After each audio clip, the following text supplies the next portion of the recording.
And this is a de novo on the allocation of costs and fees of the guardian ad litem.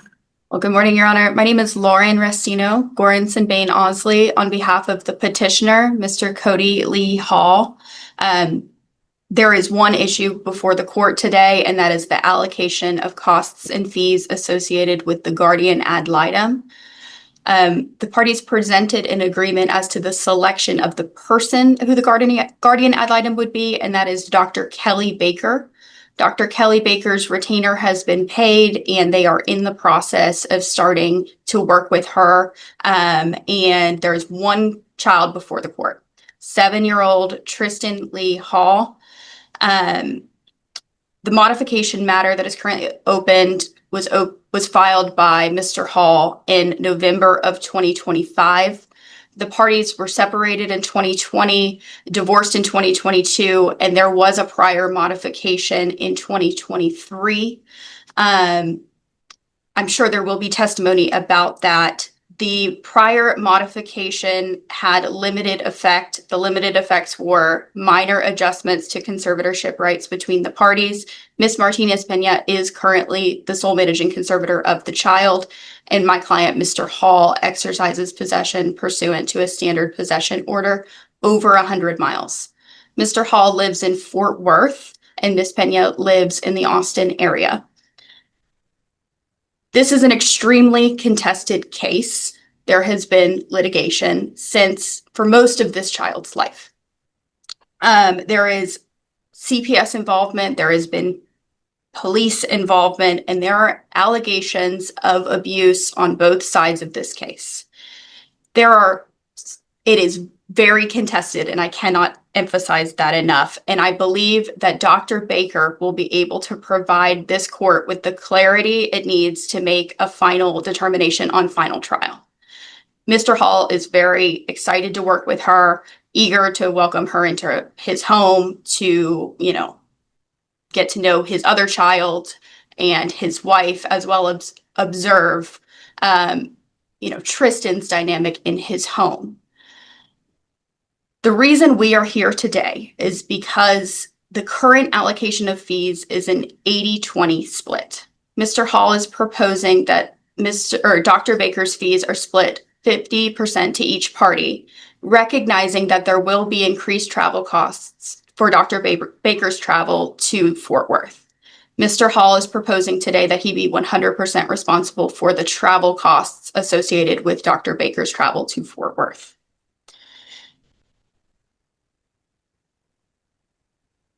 Mr. Hall has paid the retainer and was supposed to have an appointment as soon as this afternoon. But most importantly, for what the court has to decide today is you will hear from Mr. Hall how he simply cannot afford 80% of Dr. Baker's fees, especially considering the voluminous document review that is going to need to take place in this case. There are concerns in several aspects of this child. Okay, there are concerns regarding his education. He's currently homeschooled. We imagine that Dr. Baker will need to do review of his educational records as well as, any collaterals here in Travis County, as well as collaterals up in Fort Worth. Mr. Hall has continuously denied allegations of abuse made against him at all points in this case.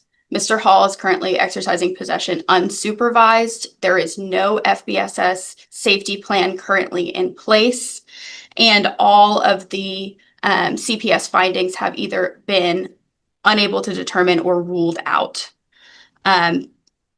Finally, the disparity of the household incomes between the parties is something I would like to draw the court's attention to.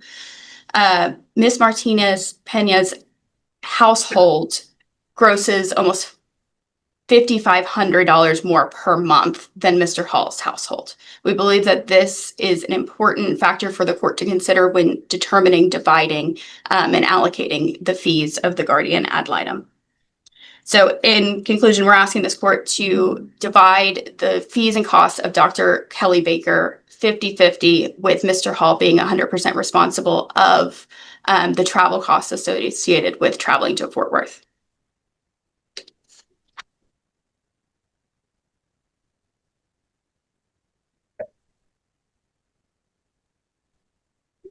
All right, thank you. Ms. Hayden. Good morning, Your Honor, and may it please the court. My name is Jordan Hayden, and I'm here on behalf of Alexandra Martinez Pena, respondent in today's matter. Now, Your Honor, this is the third hearing in this matter that has been, at least in some way, related to Mr. Hall's desire to have a guardian ad litem appointed. The first time it happened was in January for a temporary orders hearing, which Judge Arth denied the request and also subsequently ordered that Mr. Hall's possession time be subject to supervision based off of a DFPS safety plan that was enacted in November of that year, or the year prior, rather. Then we had the hearing in May, and that was before Judge Matthews Rodriguez. Now, after it was indicated by Judge that she was leaning towards granting the request for a guardian, we ended up, as Ms. Rustino raised, agreeing to appointing Dr. Baker so we could avoid getting a random appointment off of the wheel.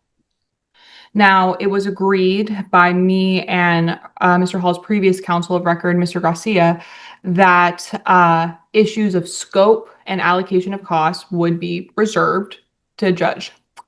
Now, she took it under advisement. She asked that we submit budgets. So she was aware of any sort of income disparity between the two parties. We also provided a letter in support of our requests, and ultimately she came back with this 80-20 split. As Ms. Rustino raised, Mr. Hall is attempting to de novo this very, very small aspect of cost allocation after he got what he wanted, which is the guardian. And not for nothing, the person who rendered that order is a former associate judge of Travis County's own welfare court. She was aware of all of the factors when making this equitable order. Now, Ms. Rustino raises that Mr. Hall's concern with respect to this order has to do with financial ability. However, I believe it's prudent for the court to know that Mr. Hall was recently deposed in this matter, and the evidence will support that when asked for his reasoning behind seeking this de novo, all he stated, because fare is 50-50. Nothing about expense, nothing about any potential family that he's trying to seek into to actually help support this, nothing like that, because fare is 50-50. And Your Honor, fairness is a very interesting theme and concept before this court today. And on that note, I'm going to share my screen because I have a demonstrative timeline here to speak a little bit on the procedural history here. Okay. So, as Ms. Rustino raised, the parties were divorced in 2022. My client was appointed sole managing conservator, and Mr. Hall agreed to this. This was an agreed final decree. The first modification started just a year afterwards. And in his initial petition, he was requesting a reversal of the SBO. And notably here, at this point in time, the evidence will support that not only did Mr. Hall make no allegations of child abuse, he actually denied any concerns of the safety and well-being of the child while in my client's care. An agreed order was signed in June of 2024, and as Ms. Rustino raised, it rendered minuscule changes to the parenting plan. Now, the evidence will support that Mr. Hall's deposition testimony stated and asserted that he regretted signing this order. Now, in between June 7, 2024 and June 26, 2024, my client initiated a standard OAG child support modification. The evidence will also support that Mr. Hall characterized this action as vengeful. And then, June 26, 2024, despite his earlier representation that there are no concerns about safety of the child, he made his first DFPS call, which was ruled out. Now, this created a slew of other DFPS calls, as we can see here on this timeline. And the evidence will support pursuant to his deposition testimony, that Mr. Hall, by his own admission, made numerous misleading statements to DFPS and not for nothing, but also the child's therapist about my client. Now, the second modification was started by Mr. Hall while his possession was actively subject to supervision because DFPS put in an emergency safety plan because the child made an outcry of strangulation to his doctor and other third parties. And then on the 26th, he filed his second petition and application for temporary restraining order, which was filled with flagrant misrepresentations. But at this time, this date particularly is worthy of noting, as at this time, he was currently exercising his Thanksgiving possession over the child. The child was returned on November 30th to my client. The child was exhibiting some kind of strange symptoms, so my client took him to the doctor. At that point, the child made an outcry that Mr. Hall punched him in the head. He was diagnosed with a concussion, which was then supported by 2 other medical providers. I'm sorry, I can see I'm going too fast. My apologies. Now, this summary really fails to capture the full extent of Mr. Hall's actions in this case. We see that there was an emergency TRO granted against him, actually signed by you, Judge Swifer, and then interim orders by Judge Matthews Rodriguez were also rendered, subjecting him to supervision, and then again in January with Judge Arth. Your Honor, the fact of the matter is, my client has had to endure listening to outcry after outcry by her 7-year-old son about actions that Mr. Hall took against him. She is a dedicated mother of 2. She is currently working on her college degree, English major. She got a 4.0 last semester. And she is honestly really struggling to handle the expense associated with the continuous abusive litigation by Mr. Hall. This first modification, she incurred about $17,000 in attorney's fees. She had to take a HELOC on her house. And with the attorney's fees baked in from the second modification, she's up to $77,000. Now, with respect to You're saying that $77,000 includes that first 17 or after yes, that? Your Honor. Yes, Your Honor. And I do want to add that these fees were not incurred solely from the expected litigation expenses, mediation, discovery, but for defending ourselves against a frivolous TRO that was denied, from defending ourselves from Mr. Hall's efforts to disqualify my firm for second. Your Honor, simply put, Mr. Hall was the one who wanted the guardian ad litem, while simultaneously being the reason why it is necessary. The previous judge saw this, and instead of just paying the ordered amount, he is willing to take on more attorney's fees to have this hearing. So it is our position that the only equitable order is one conforming to that of Judge Matthews Rodriguez. Thank you. So when are you saying I signed a TRO? It would have been December 5th, Your Honor.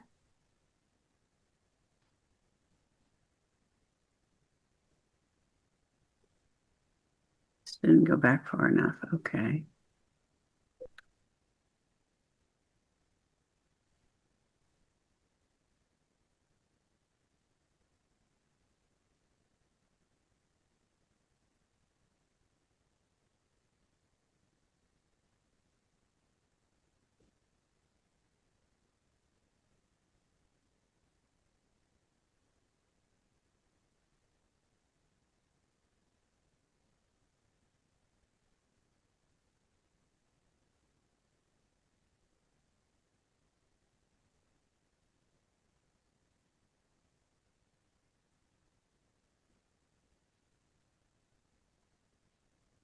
All right.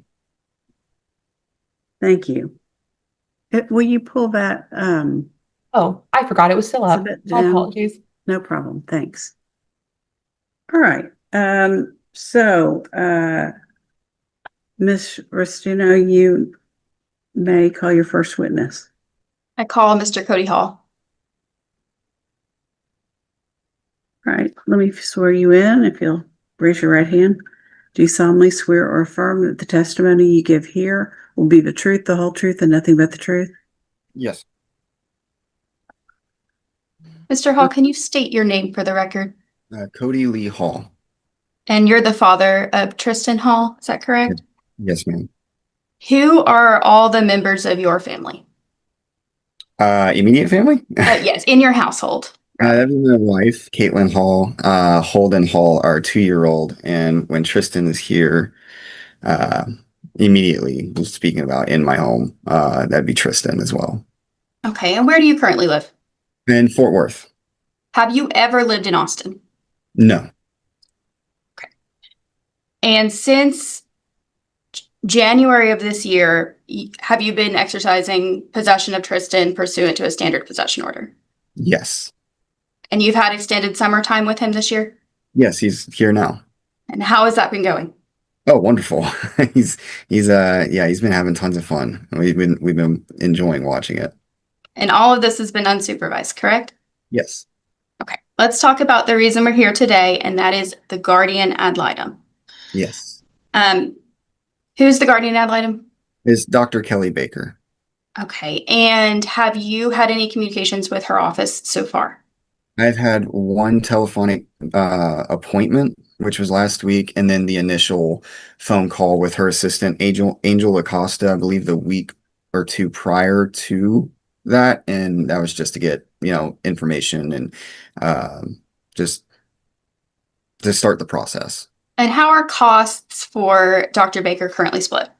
80-20 with 80% being covered by myself.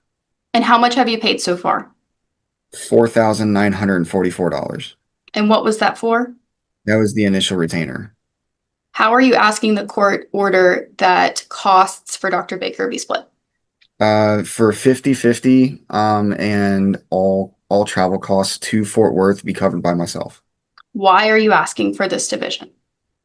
Simply because any other time that Dr. Baker will be traveling, or records review, or interviews, or even being at Miss Pena's home, as of right now, I would still be paying 80% for all of that, when the only thing that I foresee being the tipping the scale to where any additional costs would be incurred would be the travel to my home, of which I'm willing to pay.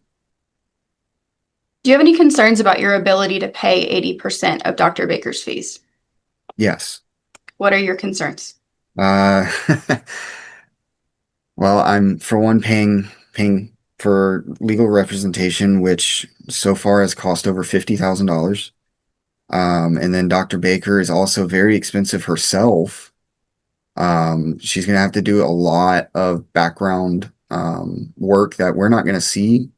The amount of hours she's going to have to put in, because there's an ungodly amount of things that she has to go over, a lot of documents that she has to review.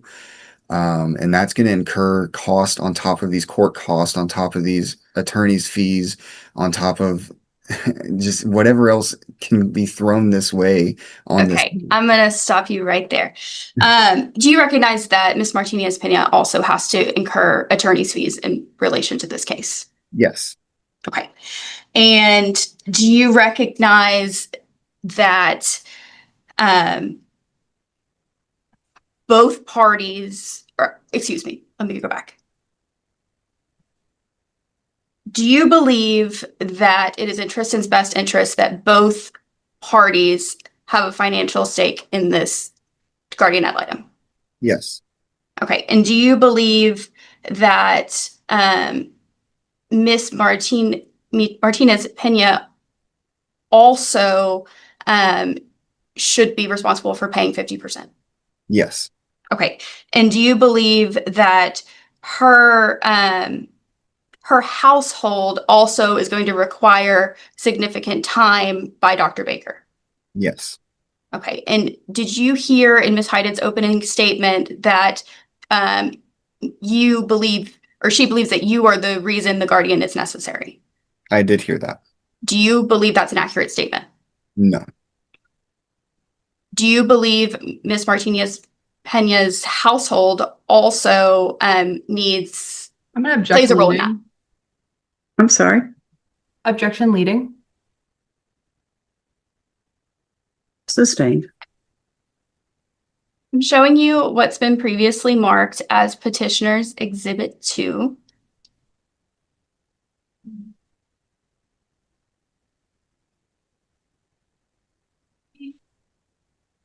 Can you see my screen here?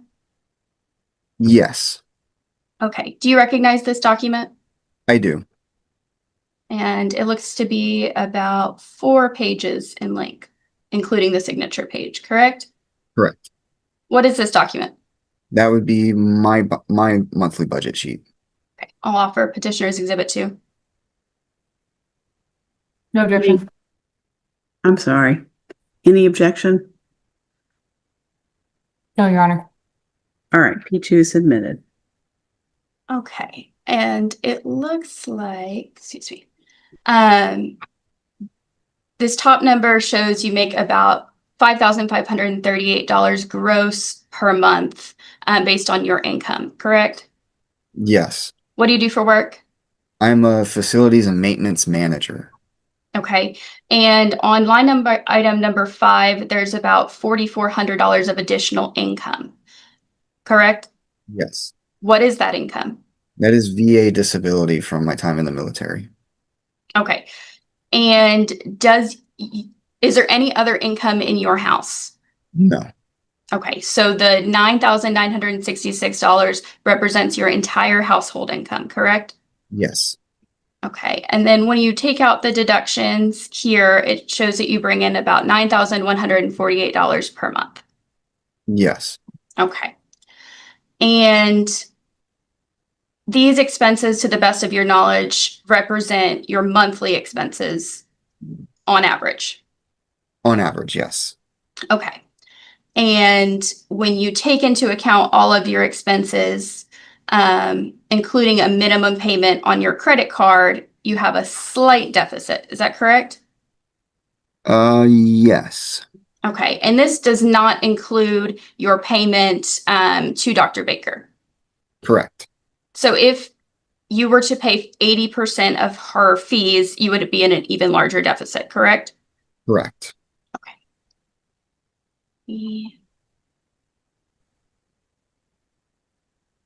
Oops. Stop sharing my screen.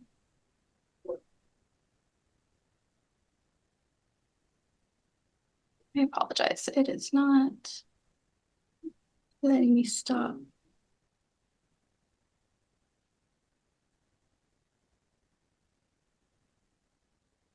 The stop share is grayed out.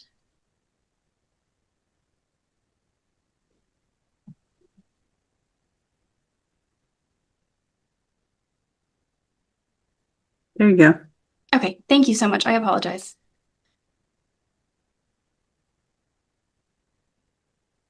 Do you have any other questions for Mr. Hall? Yes, real quick, Your Honor.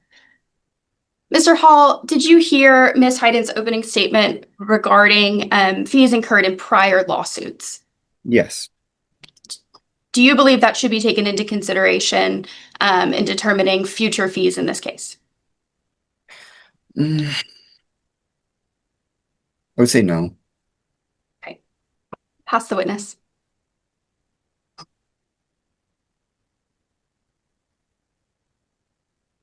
How long have you and Miss Martinez Pena been separated?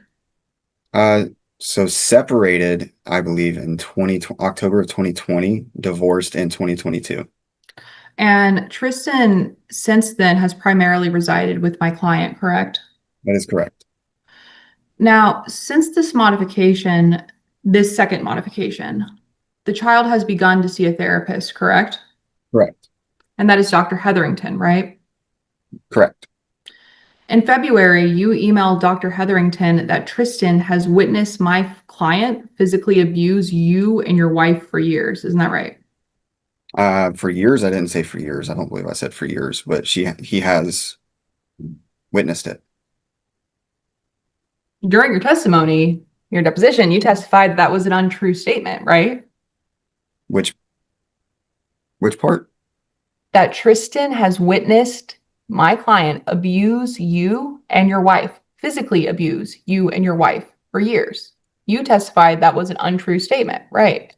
I don't believe I did say that that was untrue because you did show me the email. Okay, it's a yes or no. I can pull up the transcript. I am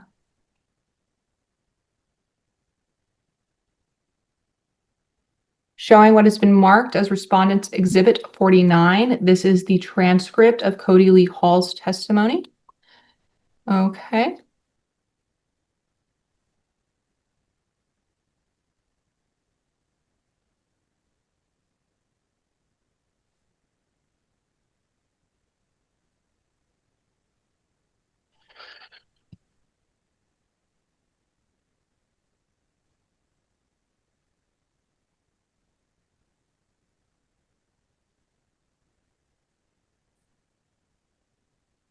One second. You recall here that you responded correct to the question, but Tristan witnessing his mother physically abusing me, as in you, and my wife on numerous occasions is not a factually correct statement, correct? Correct. Do you recall that being your testimony? Yes. Now, do you recall that in February that you sent that email to Dr. Hetherington stating that Tristan has witnessed this physical abuse against you and Ms. Hall for years? Yes. Okay. And do you recall that with respect to that statement, that you agreed that it was a false allegation of abuse? In respect to, can you repeat the question? You would agree that during your deposition, you testified that that statement of physical abuse for years against you and your wife in front of Tristan is a false allegation of abuse, right? I would say that would be a false allegation of abuse, correct? Yes. Okay. Now, are you planning on making false allegations about my client to Dr. Baker, No. even though you've done so in the past? No. Okay. Now, and to clarify, that email to Dr. Baker was in February 2025, right? No, It- excuse me, February 2026. It was to Miss Hetherington, not Dr. Baker, but yes. Oh, Thank you, I appreciate it. you said February of 2025? No, February of 2026. Okay. Correct. Correct. Now, you filed your first modification the year after your divorce, right? I believe so. You filed your first modification in 2023, right? Yes. And your divorce was finished in 2022, right? Yes. And during this first modification, you denied concerns about the safety and welfare of Tristan when in my client's home. Isn't that right? Yes. Okay. And you confirmed this in your interrogatory responses, right? I did. And you signed an agreed order for this modification, correct? I did. And that agreed order was entered June 7th, 2026. I believe so, yes. And during your deposition, you testified that you regretted signing that agreed order. Isn't that right? Yes. Okay.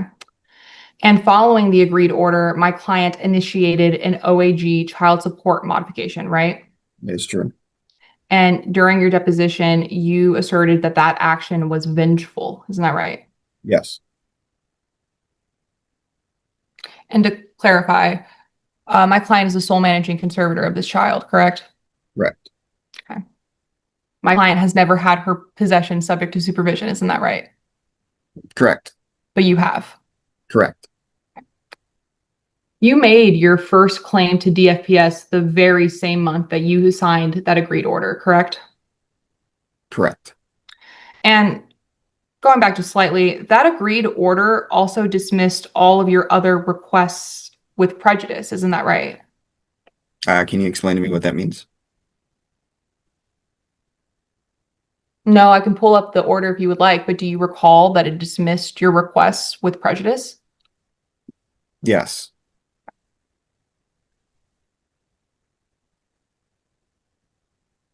Now, with respect to this first DFPS claim, Tristan didn't have any bruises associated with that alleged report, right? Correct. And this claim was ruled out, right? I believe so, yes. Okay. Now, in October 2024, your household made its second DFPS claim against my client's household, right? Yes. And that was ruled out. I believe so, yes. Now, you referenced this fall 2024 claim within your affidavit supporting your TRO application from November 2025, correct? Yes. And you did not state in your affidavit that this claim was ruled out, isn't that right? Correct. Okay. And you disagreed with me during your deposition that omitting that would have been misleading to the court, isn't that right? Correct. You also failed to mention that Scott Stanley, who you referenced in your affidavit as, I believe, a CASA worker, was your father-in-law, correct? Correct. And you also found that that wasn't misleading to the court, right? Correct.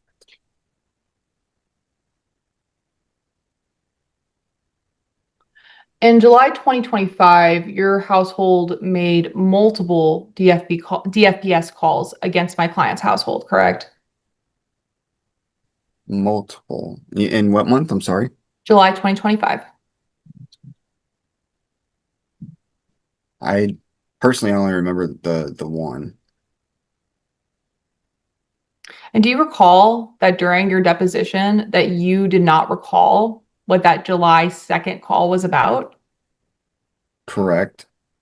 Even though this claim was that the child subject to this suit allegedly sexually assaulted your infant son? At that time, yeah, I couldn't remember. Okay. And this was ruled out too, right? Correct. Okay. At this time, in July 2025, you told DFPS that you were thinking about getting a TRO. Isn't that right? Yes. Yeah. And at this time, you also had a folder on your phone titled Custody. Isn't that right? At the time, yeah. You don't have it anymore? I'm sure I do. Okay. During the July 2025 incident, you told DFPS that Tristan was afraid of going to the bathroom. Isn't that right? That is true. And you attributed this to an allegation against Mr. Pena, my client's husband, right? Yes. But you testified that this behavior of Tristan being afraid in the bathroom occurred during potty training. Isn't that right? That's where it was originally observed, yes. And that would have occurred in between 2022 and 2023, right? Yes. And you agreed with me that it was misleading to inform DFPS that Tristan was scared of going to the bathroom without providing the surrounding context. Isn't that right? At the time, the potty training wasn't relevant to No, it. I'm sorry. It's a yes or no question. I asked you, isn't it true that during your deposition, you agreed with me that it was misleading to tell DFPS that Tristan was afraid of going to the bathroom without providing the surrounding context? Yes. Thank you. Now, you were investigated in May 2025, correct? Yes. And this was the first time that you specifically were investigated by DFPS, right? DFPS wasn't involved at May 2025. Did it? DFPS didn't investigate you in May 2025? Oh,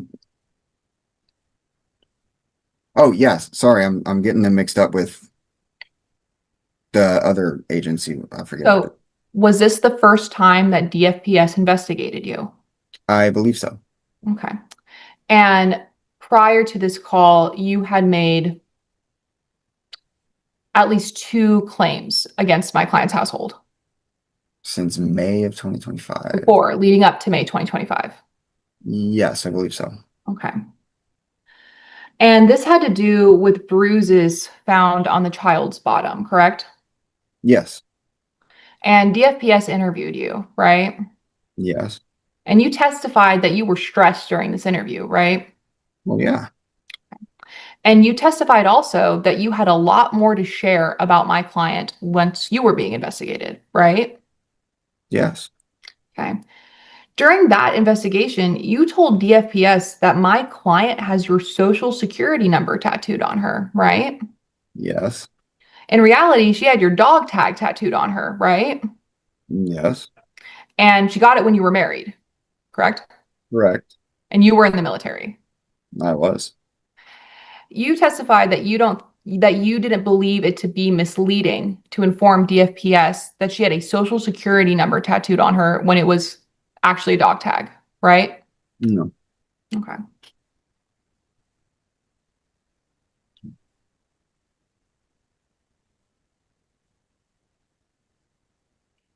You told DFPS in July that you had concerns about wiretapping. Is that right? Correct. And you told DFPS that there were incidents in which my client would perhaps text you or reach out about a situation that she should have really no other reason to know about. Isn't that right? Correct. Right. And during your deposition, you were unable to give me a single example of when that would occur, right? Of when? Correct.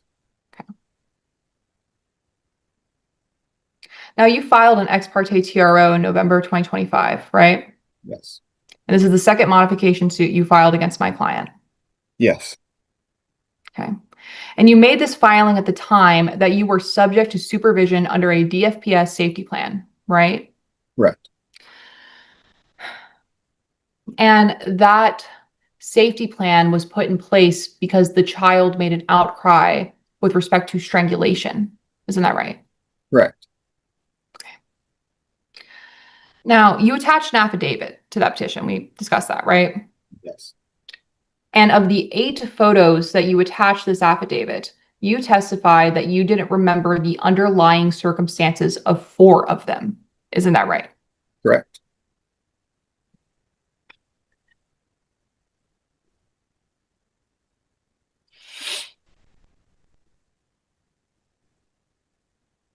In your affidavit, you assert that in November 2024, Tristan made an outcry against his stepfather, J.R. Pena, right? Yes. You asserted that Tristan claimed that Mr. Pena hit Tristan in the back, right? Yes. But during your deposition, when asked about this outcry, you actually stated that the outcry concerned JR's father, right? That is correct. And the initial intake call to DFPS was against JR's father, right? Yes. Who's JR? My apologies. That would be the child's stepfather, my client's husband. Thank you.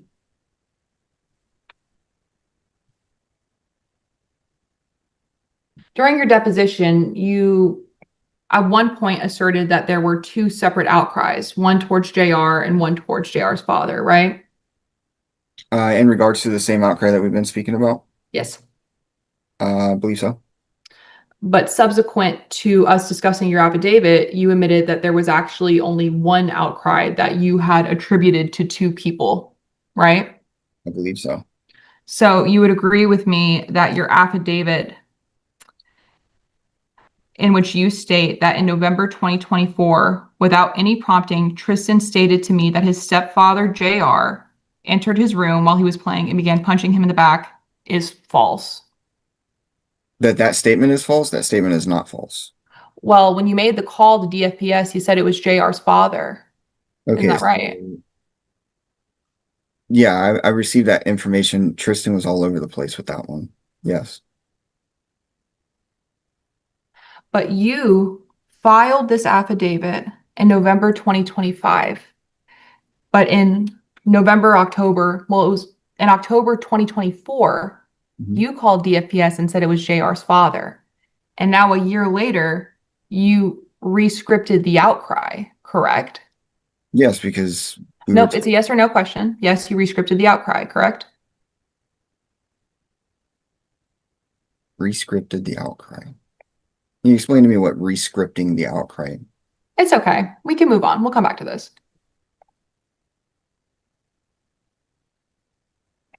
Well, during your deposition, you agreed with me that your testimony contradicted what you stated in the affidavit with respect to this fall 2024 incident. Isn't that right?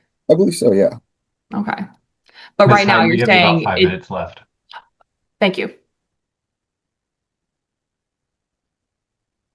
During your deposition, you agreed with me that it was contradictory to state in your affidavit that Miss Martinez Pena completely restricts your access to Tristan, correct? Yes.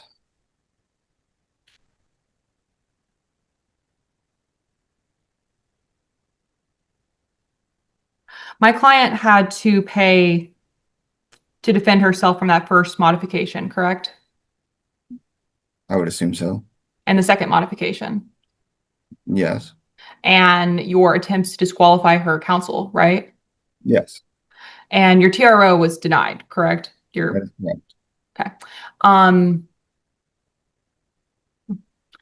gonna pass the witness. Mr. Hall, is there any reason why you may have concerns with your memory? Yes. What is the reason? I have a traumatic brain injury. Is this brain injury related to your service in the military? Yes. Are you receiving treatment for this injury? Currently not at this time. I'm receiving treatment for other injuries I incurred in the military. But you have previously received treatment for your traumatic brain injury. It's just recently been discovered. Have you ever sent or made a report that you believed was untrue at the time? No, Have you ever physically abused your child? absolutely not. Do you have concerns about the injuries that Tristan has, suffered from? Yes. Do you have concerns about Tristan's care in his mother's household? Yes. And are you asking this court to order that the fees for the guardian ad litem be split 50-50? Yes. No further questions for this witness. And I have no further witnesses. All right. So,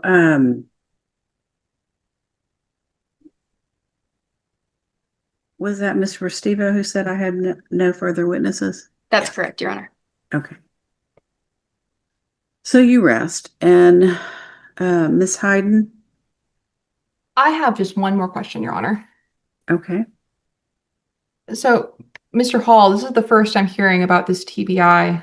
And during your deposition, do you recall that I asked you if there was anything that would affect your ability to tell the truth during the deposition? I don't remember that question, no.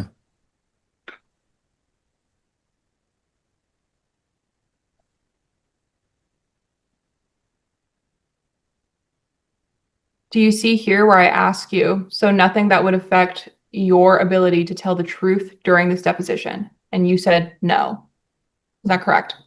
That's correct. Okay. No further questions. All right. Thank you. So, Ms. Restivo has rested. Ms. Hayden, do you have any other evidence you want to put on? No, Your Honor. I also believe I'm out of time, so. All right. I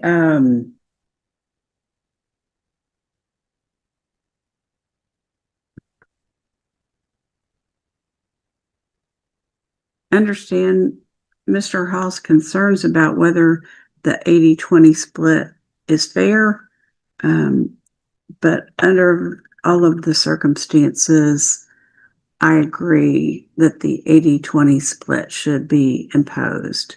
So that is my decision. Ms. Hayden, you want to send me an order? Yes, Your Honor. You can reply all to Mr. Beck's email. I guess it was actually from Ms. Fatima's email to you all setting up this hearing, and send it to Ms. Rustino first for approval as to form. Of course. All right. Thank y'all. Y'all are excused. A father said, 50-50 is only fair. But after listening to hours of testimony, the judge reached a very different conclusion. The hearing wasn't about who would win custody. It was about who should pay for the court-appointed guardian ad litem investigating a 7-year-old child's future. The father argued he couldn't afford to cover 80% of the guardian's fees, saying the case had already drained his finances. He offered a compromise, split the costs equally and let him pay all travel expenses. But the mother's attorney pushed back. She argued the father had repeatedly fueled years of litigation, forcing enormous legal costs, and that the previous judge had already considered both parties' finances before ordering the 80-20 split. Then came the ruling. The judge acknowledged the father's concerns, but refused to change the order. Sometimes, fairness isn't about dividing the bill equally. In family court, it's about weighing the entire history of the case, not just the numbers on a page.